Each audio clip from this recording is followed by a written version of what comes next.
Midnight deadline for the General Assembly session is approaching, and one lingering controversial proposal is still hanging out there. It involves the Connecticut River community of Haddam and the state swapping state land for private land so a developer can build a project near the river. Chief Political Correspondent Mark Davis on the scene at the state capitol with that story.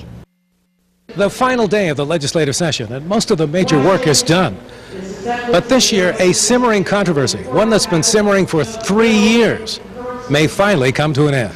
It involves the state swapping 17 acres of state land in Haddam near the river, seen on the left side of your screen here, across from the iconic Goodspeed Opera House, in exchange for about 87 acres now privately owned further inland near a state forest.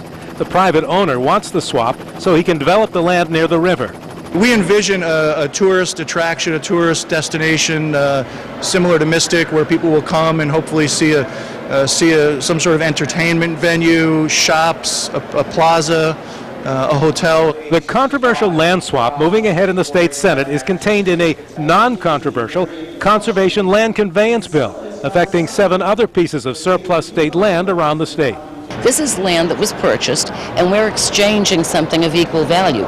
So we're leveraging 17 contaminated acres for 87 clean acres. I don't think that's a fair characterization of the two properties. The 17 acres is clearly conservation land bought in 2003 with public funds specifically for conservation, and the legislature should not convey conservation land as though it were surplus land. Miller, who like Daley represents Haddam in the Assembly, says a large portion of the town is opposed to the land swap.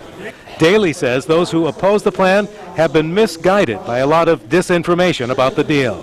Opponents of the land swap deal will attempt to derail it here in the House tonight, but all sources here at the Capitol seem to indicate that this third time will be the charm. At the state capitol, Mark Davis, News 8.